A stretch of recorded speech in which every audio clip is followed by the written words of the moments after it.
Good afternoon students, আশা করি তোমরা সবাই খুব ভালো আছো। আমিও ভালো আছি। আমি তোমাদের ভূগোল বিষয়ের শিক্ষক মানস স্যার।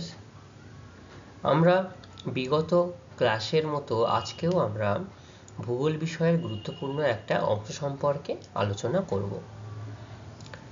আচ্ছা, তোমরা বাড়িতে সবাই একটু পূর্বের দিনে যে আলোচনা আমরা করেছিলাম সেই সম্পর্কে নিজেরা সবাই একটু পাঠ্যপুস্তকটা জেনে এসেছো, বুঝে এসেছো? খুব ভালো লাগলো শুনে তোমরা নিজেরা একটু নিজেদের মতো করে পাঠ্যপুস্তকের অংশগুলো পড়ে এসেছো। আমি তোমাদেরকে কি বলেছিলাম যে পরের দিন ক্লাসের শুরুতে আমরা পূর্বের দিনে যে ক্লাস আলোচনা করেছি সেটা আমরা শুরুতে একটু প্রশ্নোত্তর পর্ব আলোচনা করব। আচ্ছা বলো তো, এই প্রশ্নোত্তর পর্ব আলোচনা করলে কাদের সুবিধা হয়? আমাদের মানে তোমাদের সুবিধা হয়। কি সুবিধা হয়? হ্যাঁ, তোমরা যে পড়াশোনা করছো বা তোমাদের যদি কোথাও কোনো সুবিধা বা অসুবিধা থাকে তাহলে সেগুলো বুঝতে পারা যায়, তাই তো? আচ্ছা, তা সেই জন্যই আমরা শুরুতে একটু পূর্বের দিনের যে প্রশ্নোত্তর পর্ব আমরা আলোচনা করে দিয়েছিলাম, যে প্রশ্নোত্তর বাছাই করা কিছু গুরুত্বপূর্ণ প্রশ্ন, সেইখান থেকে কিছু প্রশ্ন আমি একটু জিজ্ঞাসা করে নিই। দেখি কারা কারা খুব ভালোভাবে বলতে পারে আর কারা কারা একটু ফাঁকি দিয়েছে। আমি প্রশ্ন করলেই বুঝতে পারবো। সবাই বলতে পারবে তো? সবাই রেসপন্স করছে, সবাই বলতে পারবে। খুব ভালো লাগলো শুনে। দেখা যাক কে কেমন ভাবে বলতে পারে, সেটা প্রশ্ন জিজ্ঞাসা করলে আমি বুঝতে পারবো। ঠিক আছে? আচ্ছা, আমি প্রথমেই একটু জিজ্ঞাসা করব, আমাদের যে উপগ্রহ চিত্র, সেই উপগ্রহ চিত্রের প্রয়োজনীয় কটি উপকরণ রয়েছে বলে তোমরা মনে করো বা তোমাদের কি মনে আছে?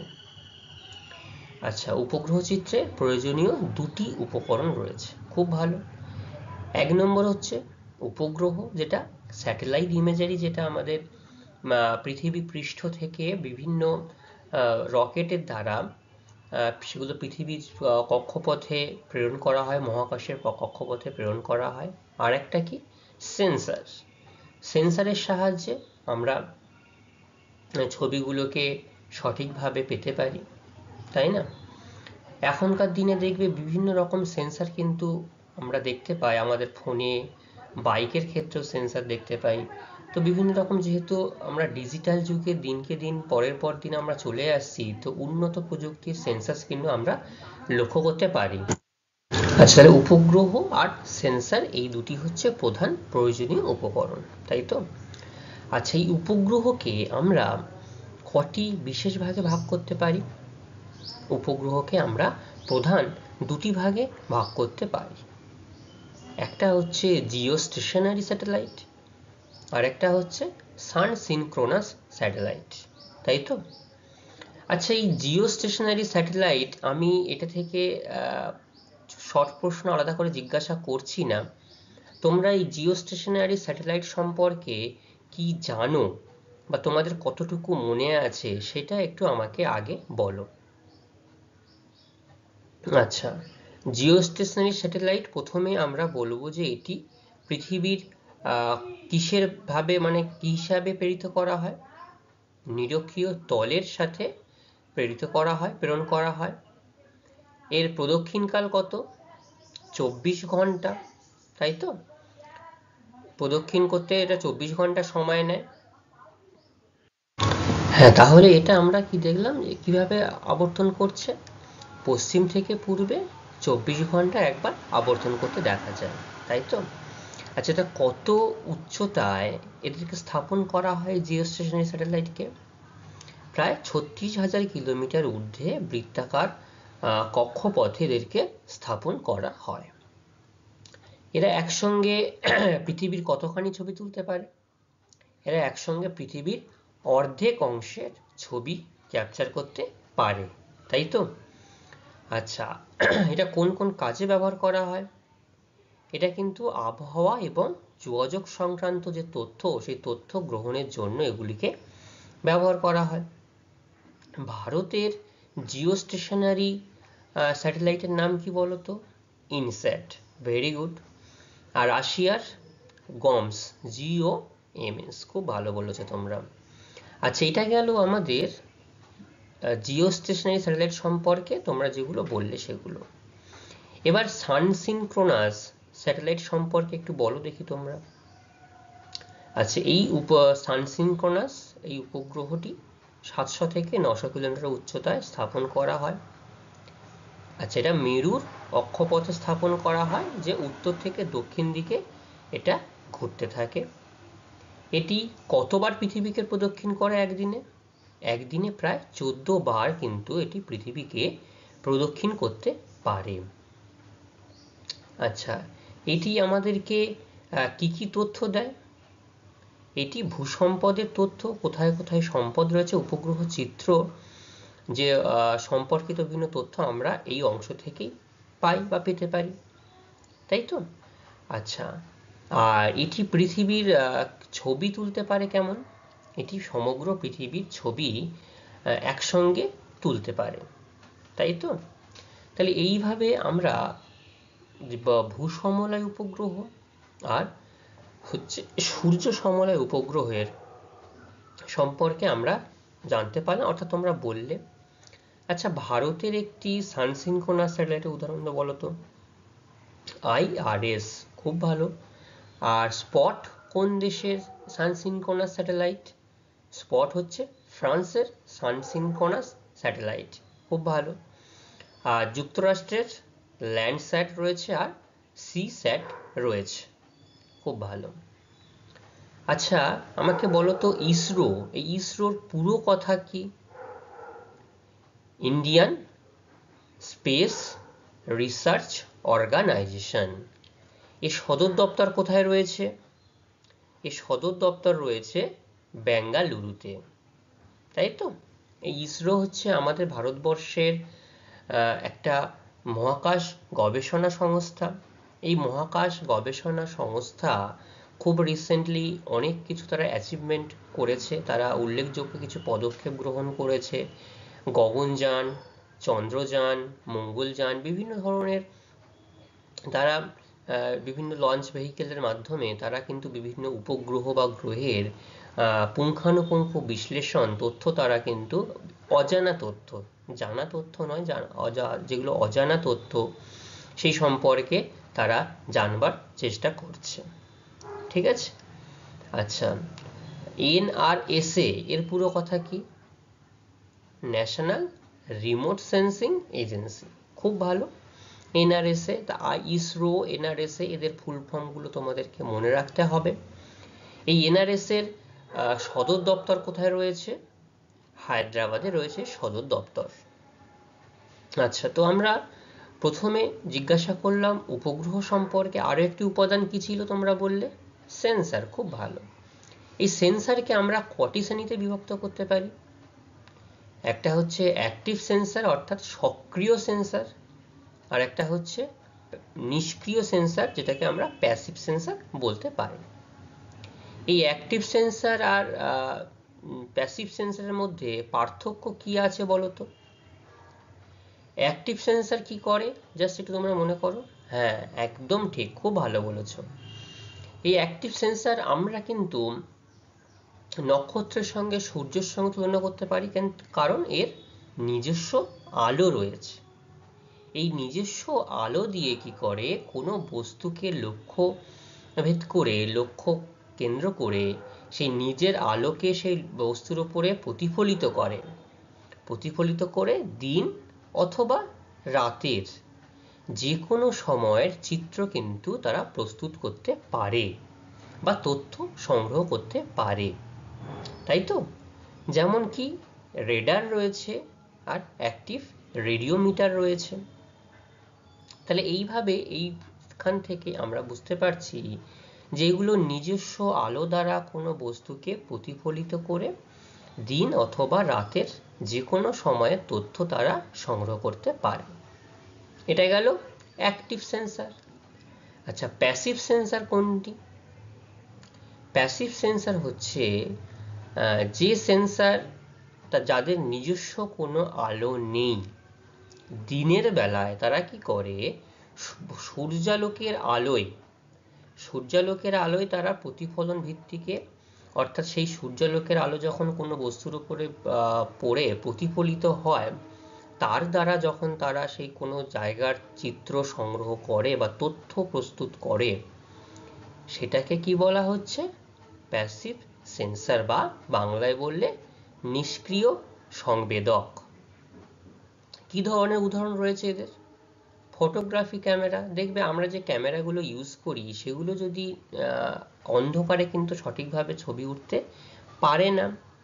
বিভিন্ন ইলেকট্রনিক ক্যামেরা রয়েছে, আর বিভিন্ন মাল্টিস্পেকট্রাল সেন্সর রয়েছে।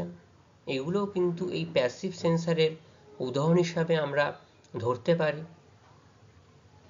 তাহলে বোঝা গেল, মানে বোঝা তো তোমরা আগের দিনই বুঝেছো। তোমরা আজকে নিজের মতো করে প্রশ্নগুলো খুব ভালোভাবে বলতে পেরেছো। আমি আশা করব তোমরা প্রত্যেকটা ক্লাস এরকম খুব ভালোভাবে নিজেদের মতো করে প্রস্তুত থাকবে, এবং কোনো সমস্যা হলেই আমাকে কিন্তু জিজ্ঞাসা করবে। তাহলে এইভাবে আমরা পূর্বের দিনের যে ক্লাস আলোচনা করেছিলাম তার প্রশ্নোত্তর পর্ব আমরা এখানে সমাপ্ত করতে পারলাম। আজকে আমরা যেটা মূল বিষয়বস্তু আমরা আজকের ক্লাসে আলোচনা করব, সেটা এবার আমরা শুরু করব। তো আমরা পূর্বের ক্লাসে জেনেছিলাম প্রয়োজনীয় উপকরণ। আজকে আমরা বিভিন্ন এই উপগ্রহ চিত্রের প্রকারভেদ সম্পর্কে জানব। একটা হচ্ছে রঙের ভিত্তিতে প্রকারভেদ, আর একটা হচ্ছে তরঙ্গ দৈর্ঘ্যের ভিত্তিতে প্রকারভেদ। আর এই যে উপগ্রহ চিত্র আমরা এতদিন ধরে শুনে আসছি, তথ্য সংগ্রহ করার কথা বলছি, এদের সুবিধা কতটা এই উপগ্রহ চিত্র আর অসুবিধা কতটা, সেই সম্পর্কে আমরা বিস্তারিত আলোচনা শুরু করব। তো দেখো, এই দশম শ্রেণীর ভূগোল বিষয়ে আমরা আজকে আলোচনা করছি ষষ্ঠ অধ্যায়। কি চ্যাপ্টারের নাম? উপগ্রহ চিত্র, ভূবৈচিত্র্য সূচক মানচিত্র। তা উপগ্রহ চিত্র প্রকারভেদ এবং সুবিধা ও অসুবিধা আজকে আমরা আলোচনা করব। তাহলে সবাই একটু মনোযোগ সহকারে আমাকে শোনার চেষ্টা করো, শোনো। এবং যে যে প্রশ্নগুলো আমরা ক্লাস করতে করতে আলোচনা করব, বিভিন্ন গুরুত্বপূর্ণ তথ্য, সেগুলো তোমরা প্রত্যেক দিনের মতো আজকেও তোমরা একটু খাতায় নোট ডাউন করে নেবে, কারণ সবটুকু তো মনে রাখা সম্ভবপর হয় না, অনেকগুলো সাবজেক্টের ব্যাপার রয়েছে। এগুলো একটু তোমরা নোট ডাউন করে নিলে তোমাদের যখন তোমরা পড়বে তখন সেগুলো একটু সুবিধাই হবে। আচ্ছা, তো উপগ্রহ চিত্রের প্রকারভেদ কি রয়েছে? বলা হচ্ছে উপগ্রহ চিত্রের প্রকারভেদে আমি যেটা শুরুতেই বললাম, রঙের ভিত্তিতে একটা শ্রেণীবিভাগ করা হয়, আর তরঙ্গ দৈর্ঘ্যের ভিত্তিতে একটা শ্রেণীবিভাগ করা হয়। তো রঙের ভিত্তিতে কিভাবে শ্রেণীবিভাগ করা হচ্ছে? এটা হচ্ছে 3 প্রকার রঙের ভিত্তিতে। একটা সাদা কালো উপগ্রহ চিত্র, একটা ধূসর উপগ্রহ চিত্র। তাহলে সাদা কালো বললাম, 2 নম্বর কি বললাম? ধূসর। 3 নম্বর কি বলছি? বহু বর্ণালী উপগ্রহ চিত্র। ঠিক আছে, এখানে আবার এই বহু বর্ণালী উপগ্রহ চিত্রকে দুটি নির্দিষ্ট শ্রেণীবিভাগ করা হয়েছে। কি কি সেটি? একটা হচ্ছে প্রকৃত রঙের চিত্র, আর একটা হচ্ছে ছদ্ম রঙের চিত্র। ঠিক আছে, তাহলে প্রথমে 3টি শ্রেণীবিভাগ রঙের ভিত্তিতে: সাদা কালো, ধূসর, বহু বর্ণালী। Very good.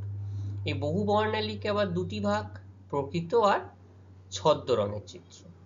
ঠিক আছে, এবার 2 নম্বর মেন যে পয়েন্ট, তরঙ্গ দৈর্ঘ্যের ভিত্তিতে শ্রেণীবিভাগ। একটা হচ্ছে দৃশ্যমান উপগ্রহ চিত্র, আর একটা হচ্ছে অবলোহিত উপগ্রহ চিত্র, যেটাকে আমরা প্রথমে ভিজিবল স্যাটেলাইট ইমেজারি বলতে পারি, আর 2 নম্বর সেটা হচ্ছে ইনফ্রারেড স্যাটেলাইট ইমেজারি বলতে পারি। এটা গেল শ্রেণী বিভাগ। এবার এইগুলো সম্পর্কে বিস্তারিত তথ্য আমরা একটু আলোচনা করে নেব। ঠিক আছে, আচ্ছা, তো প্রথমে আমরা জানলাম যে রঙের ভিত্তিতে এই উপগ্রহ চিত্রকে 3টি ভাগে ভাগ করা যায়। দেখো, তোমরা ছবিগুলো একটু, আমি যখন আলোচনা করব ছবিগুলো তোমরা একটু খেয়াল করলে বুঝতে পারবে। প্রথমে আমরা সাদা কালো উপগ্রহ চিত্র আলোচনা করব। কি আলোচনা করব? সাদা কালো। এর মধ্যে কটি রং রয়েছে? দুটি রং শুধুমাত্র, সাদা এবং কালো। তো এই যে এই লক্ষ্যবস্তু কেবল দুটি রং দ্বারাই প্রকাশ করা হয় বা বোঝানো হয়।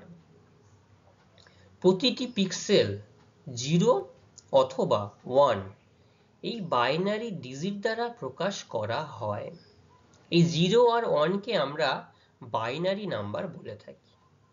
ঠিক আছে, সেই জন্য দেখো এখানে 0 আর 1 দুটো কালার কথা বলা হয়েছে, সাদা এবং কালো। তো সেই জন্য বাইনারি কালার 0 আর 1 দিয়ে কিন্তু এগুলোকে আমরা প্রকাশ করতে পারি।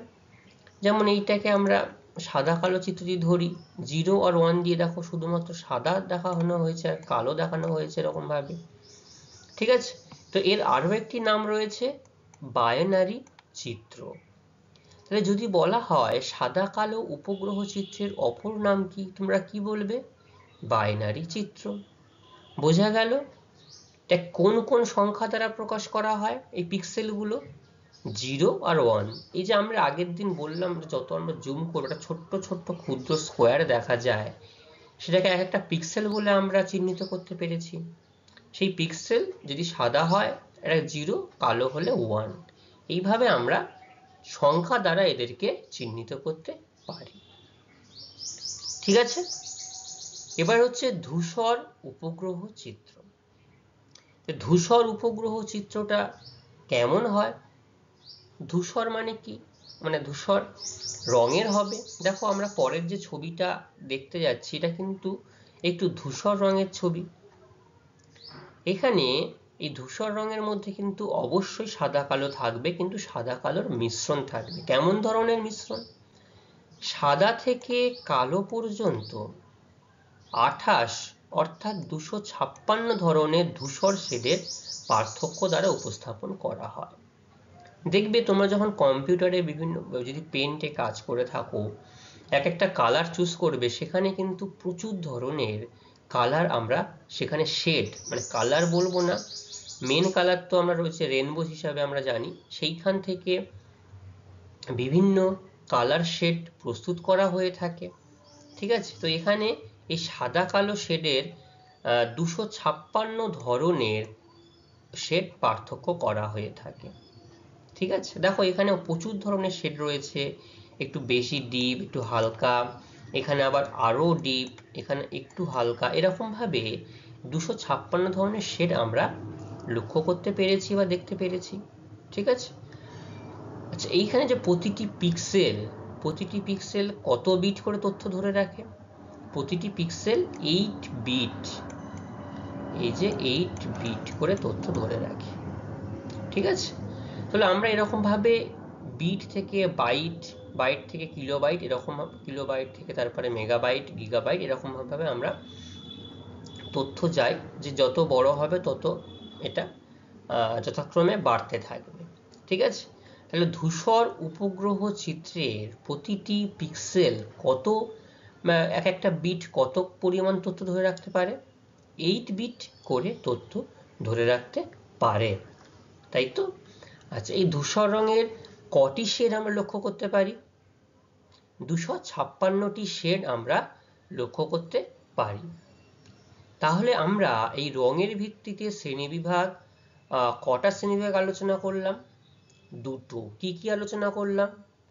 সাদা কালো উপগ্রহ চিত্র আর ধূসর উপগ্রহ চিত্র। 3 নম্বর কি ছিল?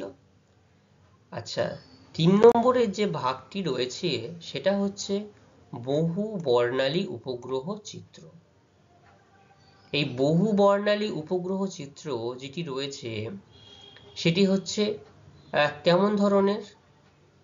এটা বলছে যে লক্ষ্যবস্তুর বিচ্ছুরিত প্রস্তুত করা হয়ে থাকে। ঠিক আছে, এখানে প্রতিটি পিক্সেল কত পরিমাণ তথ্য ধরে রাখতে পারে? 16 বিট অথবা 24 বিট বা 32 বিট করে তথ্য কিন্তু ধরে রাখতে সক্ষম হয়। ঠিক আছে, এইটা হচ্ছে বহু বর্ণালীর উপগ্রহ চিত্র।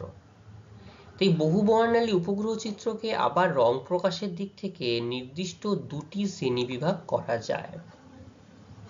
কটি শ্রেণীবিভাগ করা যায় এই বহু বর্ণালী উপগ্রহ চিত্রকে? দুটি। কি কি? একটা প্রকৃত রঙের চিত্র আর একটা ছদ্ম রঙের চিত্র। তো দেখো প্রকৃত রঙের চিত্র কোনগুলো? এই প্রকৃত রঙের চিত্র যেটা আমরা খালি চোখে দেখে ভূপৃষ্ঠের বিভিন্ন উপাদানকে দেখতে পাই, সেটা হচ্ছে প্রকৃত রঙের চিত্র। তার মানে গাছকে আমরা কি রঙে চিনতে পারি? সবুজ রং। জলকে নীল রং। এরকম ভাবে আমরা প্রকৃত রঙের চিত্রকে বর্ণনা করতে পারি। এবং সেখানে কোন ধরনের রঙকে ব্যবহার করা হয় প্রাথমিক উপাদান বা মৌলিক উপাদান হিসাবে? ভেরি গুড, RGB, অর্থাৎ রেড, গ্রিন এবং ব্লু, এই তিনটি মূল মৌলিক রঙকে আমরা এখানটাতে প্রধানভাবে ব্যবহার করতে পারি, তাই তো? তো খালি চোখে ভূপৃষ্ঠের উপাদানগুলোর প্রকৃত রং অনুসারে এই উপগ্রহ চিত্র কি বলা হচ্ছে? প্রকৃত রঙের চিত্র বলা হয়। এখানে RGB রং যেটা লাল, সবুজ আর নীলকে ব্যবহার করা হয়। দেখো এই চিত্রগুলো দেখো, লাল, সবুজ, নীল, এরকম ভাবে চিত্রগুলোকে বিভিন্ন ভাবে উপস্থাপন করা হয়েছে। ঠিক আছে, বোঝা গেল তাহলে প্রকৃত রঙের চিত্র। এবার হচ্ছে ছদ্ম রঙের চিত্র। এই ছদ্ম রঙের চিত্রতে কি রয়েছে? এই ছদ্ম রঙের চিত্র বলতে আমরা এখানে বুঝতে পারি, দেখো ভূপৃষ্ঠের যে উপাদানগুলি, সেই উপাদানগুলোর প্রকৃত রং, সেই রংকে কি করা হচ্ছে? পরিবর্তে অন্য রং দ্বারা যখন প্রকাশ করা হয়, সেই চিত্রকে বলা হচ্ছে ছদ্ম রঙের চিত্র। বুঝতে পারলে? হ্যাঁ, তাহলে প্রকৃত রংকে যখন আমরা প্রকৃত রং দ্বারা প্রকাশ না করে নির্দিষ্ট কিছু অন্য রং দ্বারা যখন আমরা প্রকাশ করব, সেই ধরনের চিত্রকে আমরা বলবো ছদ্ম রঙের চিত্র। ঠিক আছে, যেখানে মৌলিক রং RGB, অর্থাৎ এই যে রেড, গ্রিন আর ব্লুকে, এই নীলকে যথাক্রমে আমরা কি হিসাবে ব্যবহার করতে পারি? এগুলোকে আমরা ইনফ্রারেড রঙে আমরা এগুলোকে প্রকাশ করতে পারি। এই ছদ্ম রং। ঠিক আছে, বিভিন্ন, তোমাদেরকে আগের দিন আমি একটা টেবিল দেখিয়েছিলাম, সেই টেবিল অনুযায়ী আমরা দেখেছিলাম কিভাবে চিত্রগুলোকে আমরা প্রস্তুত করতে পারছি, তাই না? মানে সবুজকে কি রঙে দেখছি, তারপরে ধান ক্ষেতকে কিভাবে দেখছি, বসতিকে কিভাবে দেখছি, জলকে কিভাবে দেখছি। তাহলে সেই রকম ভাবে বিভিন্ন রকম ক্ষেত্র অনুযায়ী তাদেরকে প্রস্তুত করা হয়, সেই জন্য ইনফ্রারেড কথা বলা হয়েছে। আর লাল, সবুজ ও 3 আদর্শ যে ছদ্ম রং রয়েছে, এদেরকে ফলস কালার কম্পোজিট হিসেবে ব্যবহার করা হয়। এই ফলস কালার কম্পোজিটের ব্যবহারই কিন্তু সর্বাধিক পরিমাণে লক্ষ্য করা যায়। আচ্ছা, এইখানে যে ছদ্ম রং যে আমরা প্রকাশ করি বা ব্যবহার করি, সেখানে আমি তোমাদের আরেকটু কিছু তথ্য একটু মনে করিয়ে দিই। সেটা হচ্ছে যে বসতি যেখানটায় রয়েছে, সেটেলমেন্ট, সেই সেটেলমেন্টকে আমরা সবজে নীল, অর্থাৎ সবুজ টাইপের যে নীল, সেই নীল হিসেবে প্রকাশ করতে পারি। কি, কোথায়? ফলস কালার কম্পোজিটের ক্ষেত্রে। জলভাগকে আমরা কিসেবে প্রকাশ করতে পারি? গাঢ় নীল। দেখো এই জলভাগ গাঢ় নীল হিসেবে প্রকাশ করেছি আমরা। গভীর সমুদ্র কালো হিসেবে প্রকাশ করতে পারি, গভীর সমুদ্র। পতিত জমি বা লাল মাটি, সেটাকে আমরা সবুজ হিসাবে দেখতে পারি। ভেজা জমি, দেখো ভেজা জমি একটু গাঢ় আকাশি টাইপের হিসেবে দেখতে পারি। উদ্ভিদ বা ঘাস লাল ছায়া হিসেবে দেখতে পারি। তাহলে এরকম ভাবে আমরা এই ফলস কালার কম্পোজিট বা ছদ্ম রঙের চিত্র এইভাবে কিন্তু আমরা প্রকাশ করতে পারি। ঠিক আছে, বোঝা গেল তাহলে এই পর্যন্ত? হ্যাঁ, প্রথমে আমরা যে প্রকারভেদ দেখেছিলাম, সেই প্রকারভেদের রঙের ভিত্তিতে 3টি প্রধান ভাগ ছিল: সাদা, কালো, ধূসর আর বহু বর্ণালী, যেটাকে আমরা মাল্টিস্পেকট্রাল স্যাটেলাইট ইমেজারি বলতে পারি। এই মাল্টিস্পেকট্রাল স্যাটেলাইট ইমেজারিকে আবার দুটো শ্রেণীতে বিভক্ত করা যেতে পারে। একটা হচ্ছে ট্রু কালার কম্পোজিট বা প্রকৃত রঙের চিত্র, আর একটা ফলস কালার কম্পোজিট। তাহলে এই ফলস কালার কম্পোজিটের সাথে সাথে আমরা রঙের ভিত্তি যে শ্রেণীবিভাগ সেটা কিন্তু আমরা এখানটায় সমাপ্ত করতে পারলাম। আর কিসের ভিত্তিতে আমরা শ্রেণীবিভাগ দেখেছিলাম? একদম ঠিক, তরঙ্গ দৈর্ঘ্যের ভিত্তিতে আমরা শ্রেণীবিভাগ দেখেছিলাম। তো এখানে তরঙ্গ দৈর্ঘ্যের ভিত্তিতে দুটি শ্রেণীবিভাগ করা যায়, একটা হচ্ছে দৃশ্যমান উপগ্রহ চিত্র আর একটা হচ্ছে অবলোহিত ইনফ্রারেড উপগ্রহ চিত্র। তো দেখো, এই দৃশ্যমান উপগ্রহ চিত্র আমরা কথাটার মধ্যেই বুঝতে পাচ্ছি যে এখানটা উপগ্রহ চিত্র দৃশ্যমান হবে, ভিজিবল হবে। তো কি কি লক্ষ্য করা যায়, কেমন হিসাবে ছবি তোলা যায়? এই তরঙ্গ দৈর্ঘ্যে দৃশ্যমান হচ্ছে 400 থেকে 800 ন্যানোমিটার। খুবই মানে দৈর্ঘ্যের মধ্যে এগুলো ছবিগুলো তোলা যায়। ফলে কি হয়, উচ্চ প্রতিফলন ক্ষমতা যুক্ত কি কি ছবি তোলা যাচ্ছে? মেঘ এবং বরফকে সাদা এবং বাকি বস্তুকে ধূসর বা কালচে দেখা যেতে পারে। দেখো, এই যে স্নো দেখছি ধূসর অথবা সাদা দেখছি, থান্ডারস্টর্ম ধূসর অথবা সাদা দেখছি। আর যদি কোনো মেঘ বা না থাকে তখন কিন্তু ল্যান্ড ওয়াটারকে দেখতে পাচ্ছি। এই মেঘকে দেখো ধূসর, মেঘকে কি বললো? মেঘ আর বরফকে সাদা। দেখো, মেঘ বরফকে সাদা দেখছি বা কালো দেখছি, ধূসর দেখতে পারি, এই ধূসর এখানটায় কালচে দেখছি। তাহলে এইরকম ভাবে আমরা এই ভিজিবল স্যাটেলাইট ইমেজারির মাধ্যমে মেঘ, বরফ এদেরকে আমরা বিভিন্ন রঙের মাধ্যমে এদেরকে আমরা চিহ্নিত করতে পারি। ঠিক আছে? তাহলে দৃশ্যমান উপগ্রহ চিত্র এর মাধ্যমে আমরা কি বুঝতে পারলাম? যে একটু দৃশ্য করা যায়, মানে বোঝা যায় এটা কি ধরনের ছবি বা কি ধরনের চিত্র আমরা বিশ্লেষণ করতে পারছি। ঠিক আছে? আর আরেকটা রয়েছে ইনফ্রারেড স্যাটেলাইট ইমেজারি, সেটা হচ্ছে অবলোহিত উপগ্রহ চিত্র বলা হয়। এটা কিভাবে ছবি তোলা যায়? এটা বলছে আগেরটা যেমন 400 থেকে 800 ন্যানোমিটার ছিল তার তরঙ্গ দৈর্ঘ্য, এই ক্ষেত্রে অবলোহিতের ক্ষেত্রে তরঙ্গ দৈর্ঘ্য হচ্ছে 10 থেকে 12 মাইক্রোমিটার। এই যে ইনফ্রারেড তরঙ্গ, এই তরঙ্গ ব্যবহার করে উপাদানগুলির শক্তির নিঃসরণ পৃথক করা যায় এখান থেকে। ঠিক আছে? কি কি উপাদান থাকে সেজন্য? ফলে উষ্ণ বস্তু ধূসর বা কালচে রঙের হতে পারে।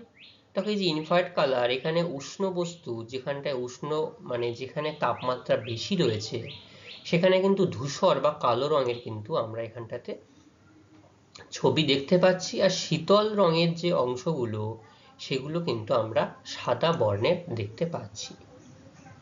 এইভাবে আমরা ইনফ্রারেড চিত্রকে কিন্তু আমরা বুঝতে পারি। দেখো, এইভাবে চিত্রটা এসছে, এখান থেকে অবজারভেশন করেছে, অবজারভেশন করে এগুলো শীতল স্থান, এইগুলো শীতলগুলো সাদা রঙের দেখিয়েছে। আর উষ্ণ যেগুলো উষ্ণতার পরিমাণ যেখানে বেশি মানে প্রাকৃতিক পরিবেশের মধ্যে, সেখানটাতে দেখো এরকম ভাবে ধূসর বা কালচে রঙের আমরা এই অংশগুলো লক্ষ্য করতে পারছি। এগুলো আমরা বিশ্লেষণ করে জানতে পারছি। তাহলে তরঙ্গ দৈর্ঘ্যের ভিত্তিতে উপগ্রহ চিত্র কয় প্রকার ছিল? 2 প্রকার। একটা ছিল তোমার দৃশ্যমান ভিজিবল স্যাটেলাইট ইমেজারি, আর একটা ইনফ্রারেড স্যাটেলাইট ইমেজারি বা অবলোহিত উপগ্রহ চিত্র। ঠিক আছে? আচ্ছা,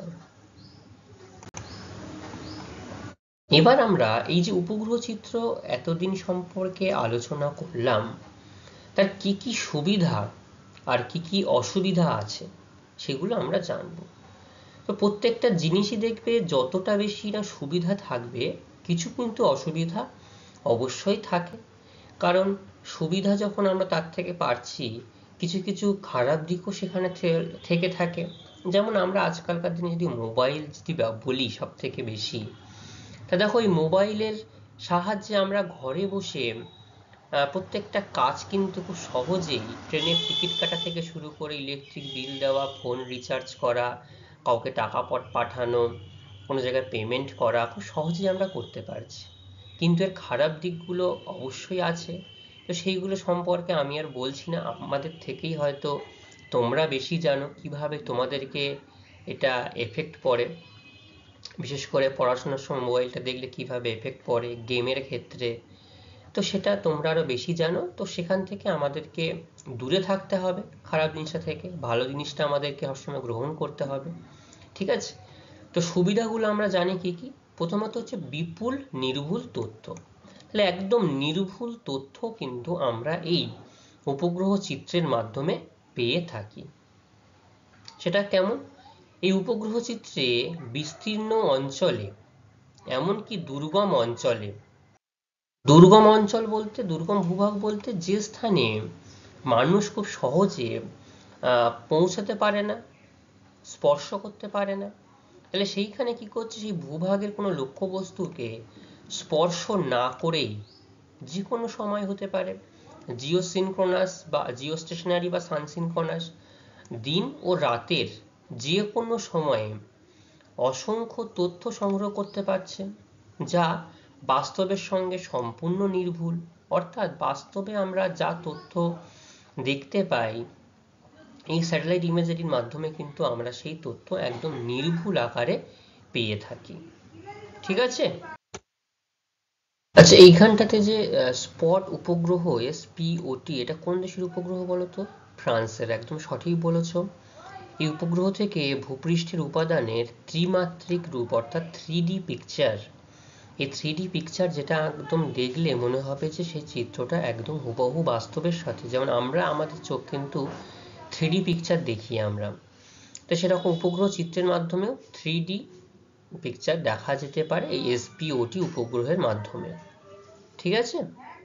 আচ্ছা, 1 নম্বর পয়েন্টের পরে বিপুল নির্ভুল তথ্য, তারপরে আমরা পুনঃদৃশ্য যোগ্যতা, এটা আমরা বলতে পারি কি এই পয়েন্টে পুনঃদৃশ্য যোগ্যতা সুবিধা কি কি রয়েছে। এতে স্বয়ংক্রিয়ভাবে এই যে ছবি তুলছে পৃথিবীকে বারংবার বিভিন্ন কোণ থেকে বিভিন্ন দিক থেকে, তো দেখো বারবার ভূপৃষ্ঠের কোনো অঞ্চলে যখন কম সময়ে এবং কম খরচে তথ্য সংগ্রহ করা যায় তখন কিন্তু তথ্যের পরিবর্তন আমরা বুঝতে পারি। কারণ কি, আমরা যদি কোনো একটা স্থানে একবার গিয়ে সেই জায়গায় সমীক্ষা করে আসি, তো সমীক্ষার রেজাল্ট যখন আমরা অ্যানালাইসিস করে যখন প্রকাশ করা হয় তখন দেখা গেল অলরেডি তার মধ্যে আবার কিছু পরিবর্তন চলে এসেছে। তো সেটা আমরা কখন কিভাবে এর থেকে বুঝতে পারি, যেহেতু এই যে খুব অল্প সময়ের মধ্যেই কোনো একটা জায়গার তথ্য আমরা পেতে পারি, সেটা যখন আমরা প্রকাশ করব এবং তারপরে যখন year to year time to time এটা দিয়ে কিন্তু আমরা বুঝতে পারি যে এই জায়গাটার তথ্যের কিছু পরিবর্তন হয়েছে, এটা আমরা লক্ষ্য করতে পারি। 3 নম্বর হচ্ছে দ্রুত বিশ্লেষণ। এই দ্রুত বিশ্লেষণটা কি? তো এই ডিজিটাল আকারে সংগৃহীত তথ্যকে কম্পিউটারের মাধ্যমে সহজে এবং খুব দ্রুত কিন্তু আমরা বিশ্লেষণ করতে পারি। কারণ আমরা জানি একটা খাতায় কলমে যখন কোনো ডেটা আমরা কালেক্ট করব, সেটাকে যখন আমরা ইনপুট করব অনেক বেশি তথ্য হয়ে যায় এবং সেগুলোকে নির্ভুলভাবে যে একদম পুরো কালেক্ট করা যায় সেটা কিন্তু নয়, কিন্তু আমরা কম্পিউটারের মাধ্যমে খুব নির্ভুলভাবে তথ্যকে আমরা গ্রহণ করতে পারি এবং সহজে এবং দ্রুত বিশ্লেষণও করতে পারি, ঠিক আছে? গোপনীয়তা, কি গোপনীয়তা রয়েছে? ভূপৃষ্ঠের লক্ষ্যবস্তুর প্রকৃত রঙের পরিবর্তে ছদ্ম রং দ্বারা উপস্থাপন হওয়ায় দেশের যে ভূসম্পদের গোপনীয়তা রক্ষা করা কিন্তু সম্ভবপর হয়। কারণ কি, এই যে আমরা ভূপৃষ্ঠের যে লক্ষ্যবস্তু আমরা দেখছি, সেই ভূপৃষ্ঠের লক্ষ্যবস্তু প্রকৃত রঙের পরিবর্তে কিসে প্রকাশ করা হচ্ছে?